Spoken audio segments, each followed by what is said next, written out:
Baik, Assalamualaikum warahmatullahi wabarakatuh.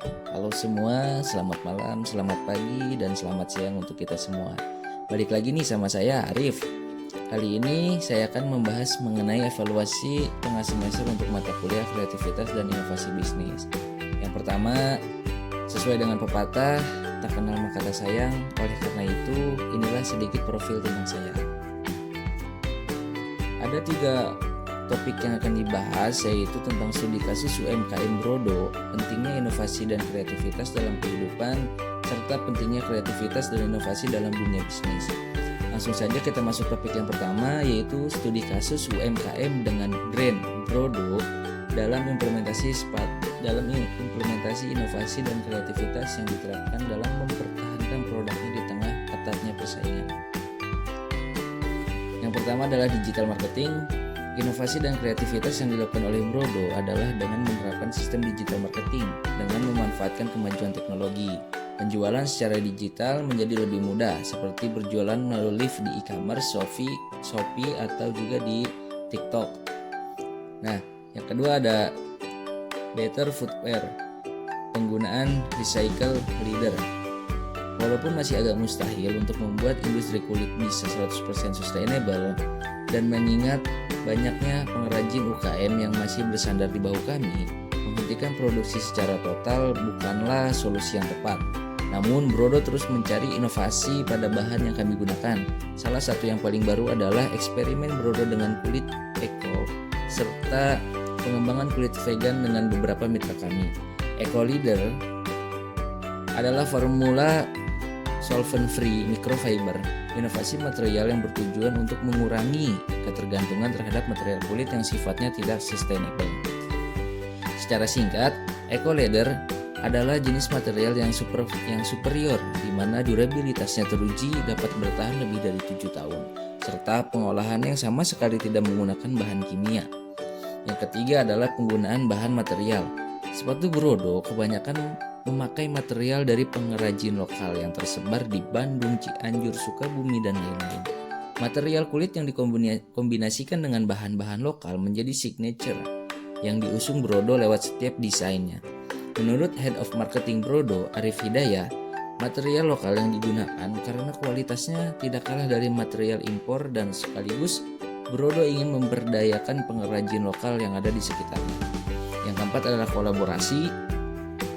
Sangat dimengerti bahwa pesaing dengan jenis usaha yang sama hadir menjadi penantang Brodo, terlebih yang desainnya menggunakan produk lokal.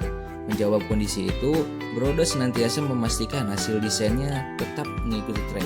Salah satunya melalui kolaborasi dengan pesepak bola Indonesia Babang Pamungkas.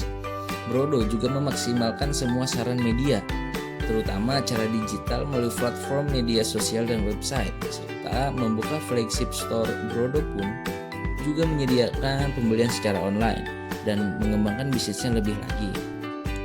Kini Brodo juga memproduksi aksesoris dan aparel berkualitas. Yang kelima adalah inovasi mengangkat budaya lokal. Lahirnya idealisme untuk mengangkat budaya lokal yang telah menjadi ciri khas dari Brodo. Unsur-unsur budaya lokal sengaja dimasukkan pada beberapa varian produknya, seperti motif batik parang di beberapa sol sepatu. Kami brand yang cukup concern dengan nasionalisme dan kami mencoba menampilkan sisi Indonesia di berbagai desain boots dari Brodo. Yang enam adalah inovasi promosi guna menjaga konsistensi. Inovasi Brodo dalam menggunakan kualitas terbaik dilakukan untuk meningkatkan branding. Dari sisi desain, eksplorasi desainer dalam menciptakan suatu aparel dan aksesoris menjadi inovasi untuk mengikuti tren yang ada. Promosi dibentuk sedemikian rupa melalui kolaborasi dengan beberapa influencer yang relevan dengan brand value dari Brodo. Yang ketujuh adalah endorse. Salah satu langkah kreatif Brodo dalam menjual produknya yaitu dengan mengendorse melalui orang-orang ternama. Salah satu orang yang paling berpengaruh adalah ketika di-endorse oleh Joko Widodo. Pamor brand sepatu Brodo semakin dikenal masyarakat ketika Presiden Joko Widodo mengendorse-nya. Kita masuk ke topik yang kedua, yaitu mengenai pentingnya kreativitas dan inovasi dalam kehidupan. Kreativitas memberikan banyak sekali manfaat serta berperan penting dalam kehidupan.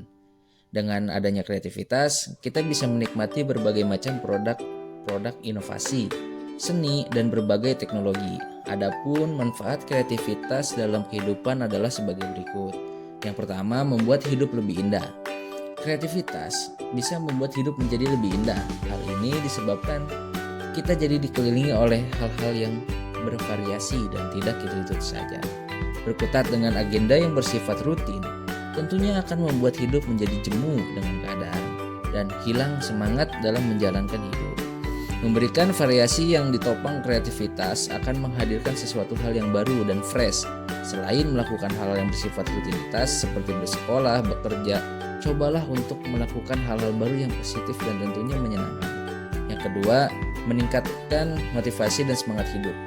Seorang yang memiliki jiwa kreativitas di dalam dirinya tidak akan merasa takut kehilangan peluang, karena seorang yang kreatif bisa menciptakan peluang itu sendiri. Sebab kreativitas mampu mendorong semangat serta motivasi hidup seseorang.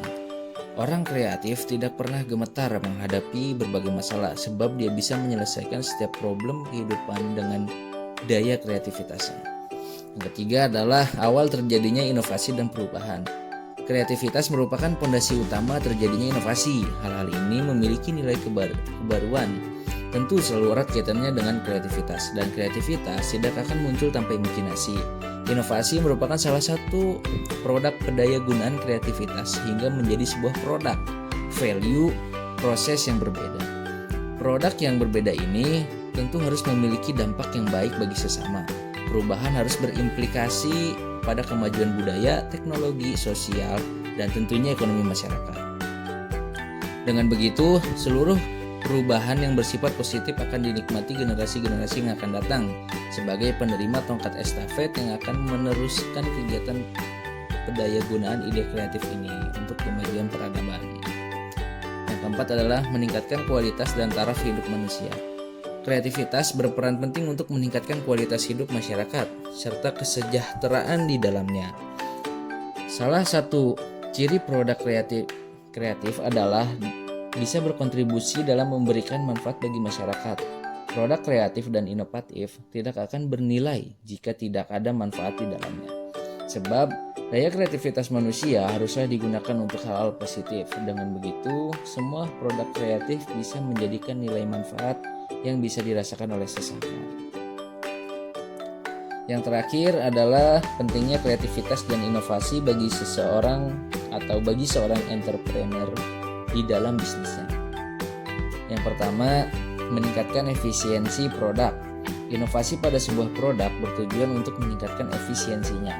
Barang yang mengalami inovasi akan dapat melakukan tugasnya dengan tepat sasaran tanpa perlu pembuangan waktu lebih banyak. Contohnya, jika dahulu semua transaksi dicatat secara manual, kamu bisa membuat inovasi untuk meningkatkan efisiensi operasional usahamu dengan mengimplementasikan aplikasi kasir online sebagai pembeda atau ciri khas bisnis. Salah satu tujuan dari inovasi adalah melakukan atau menciptakan sesuatu yang berbeda daripada kompetitor yang ada di bidang yang sama. Jika ingin berinovasi pada produk, maka kembangkan produk itu hingga memiliki keunggulan atau spesifikasi khusus yang tidak ada di pasaran. Dengan begitu, suatu bisnis memiliki pembeda atau ciri khas tersendiri baik dalam hal produk maupun identitas. Contohnya, produk kue brownies. Bila biasanya brownies menggunakan bahan baku standar yaitu tepung terigu, maka kali ini diciptakan brownies dengan bahan baku wortel atau ubi. Ketiga, menarik lebih banyak konsumen. Setelah melakukan inovasi dalam bisnis, kamu nantinya berpeluang besar untuk menarik banyak konsumen. Konsumen memang menyukai hal-hal yang baru dan cenderung lebih unik yang mereka sukai. Contohnya pada bisnis alat tulis, pulpen warna-warni dengan bentuk yang menarik akan disukai oleh konsumen daripada pulpen dengan model standar. Yang keempat, menciptakan pasar baru di tengah masyarakat. Tujuan lain inovasi dalam bisnis adalah untuk meningkatkan pasar baru di masyarakat. Produk yang diberi inovasi memberikan fitur dan perkembangan terbaru yang akan menarik minat masyarakat, sehingga masyarakat tertarik untuk membeli produk tersebut. Inovasi tidak selamanya memberikan perkembangan, tapi kadang juga melakukan pengurangan fitur. Contohnya, produk telepon pintar. Beberapa fitur seperti kualitas kamera atau kapasitas memori dikurangi, sehingga hadirlah produk baru dengan harga yang lebih murah. Produk ini nantinya akan menciptakan pasar baru yang mengincar harga yang lebih murah dengan produk yang tidak jauh berbeda kualitasnya. Dari keempat poin yang saya kutip dari blog Majo, dapat disimpulkan bahwa seorang entrepreneur memang diwajibkan untuk harus selalu merasakan peka terhadap keadaan atau kondisi pasar saat ini untuk melihat bagaimana kebutuhan dan permintaan yang ada.